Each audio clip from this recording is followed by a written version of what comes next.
और अब खबर दुर्ग से है, जहां बीजेपी ने 34 लोगों को पार्टी से बाहर का रास्ता दिखा दिया है। बागी होकर चुनाव लड़ने पर यह फैसला किया है और पार्षद गायत्री यादव समेत कई दिग्गज नेता इसमें शामिल हैं। बीजेपी ने भिलाई से 34 लोगों की सूची बनाई थी।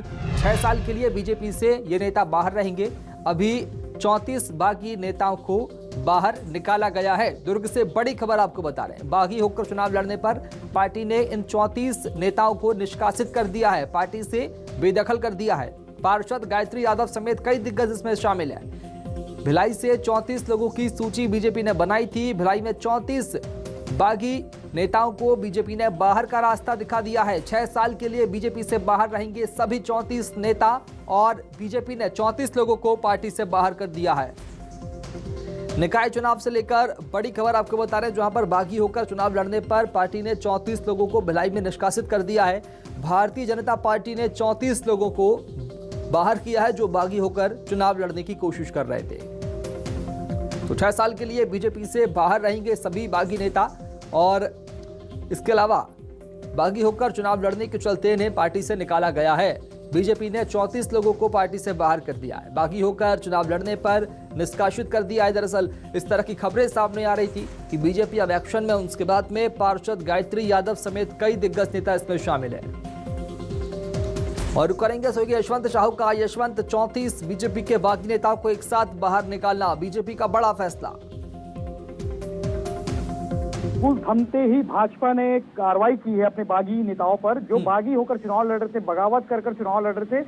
इन्होंने टिकट मांगी थी, लेकिन पार्टी ने अपना फैसला बदला और उन लोगों को मौका दिया जो ग्राउंड कनेक्टिविटी रखते थे। हालांकि इसमें से कई ऐसे भी लोग हैं जो जीतने वाले कैंडिडेट हैं।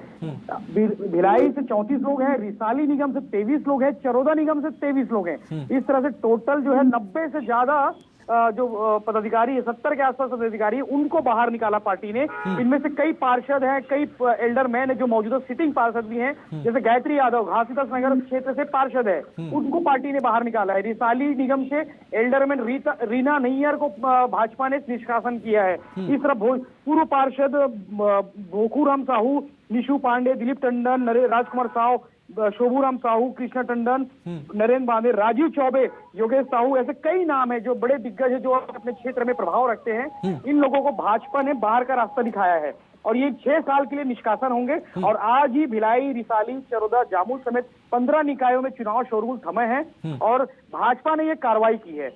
यशवंत, 34 लोगों की सूची बनाई गई थी, किस आधार पर सूची को बनाया गया, कब से सूची बनाई जा रही थी, क्या कुछ निगरानी नेताओं पर रखी जा रही थी?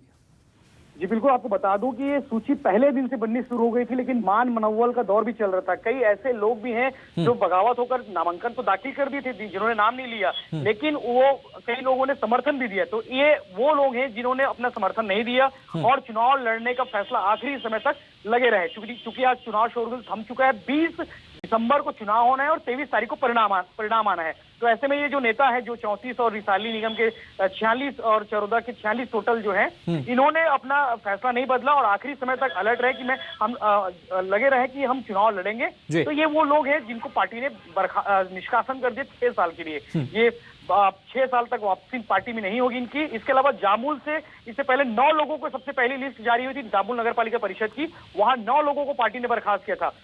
उनमें से एक सबसे बड़ा नाम था हरीश वर्मा, जो पार्टी के जो नगर पालिका परिषद के उपाध्यक्ष थे। इस तरह के टोटल नगर निगम भिलाई, रिसाली, चरोदा और नगर पालिका परिषद जामुल में चारों निकाय में बीजेपी की ओर से कार्रवाई हो चुकी है। ठीक है, बहुत शुक्रिया यशवंत साहू खबर को विस्तार से बताने के लिए। तो 6 साल के लिए बीजेपी से ये 34 बागी नेता बाहर रहेंगे।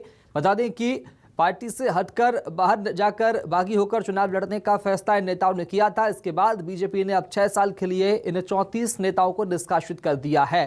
गायत्री यादव समेत तमाम ऐसे नेता इसमें शामिल हैं जिन लोगों पर निगरानी रखी जा रही थी, जिन लोगों को मान मनोबल की कोशिश भी की गई, लेकिन वो नेता नहीं माने और आखिरकार बीजेपी ने, आलाकमान ने इन्हें बाहर का रास्ता दिखाने का फैसला ले लिया।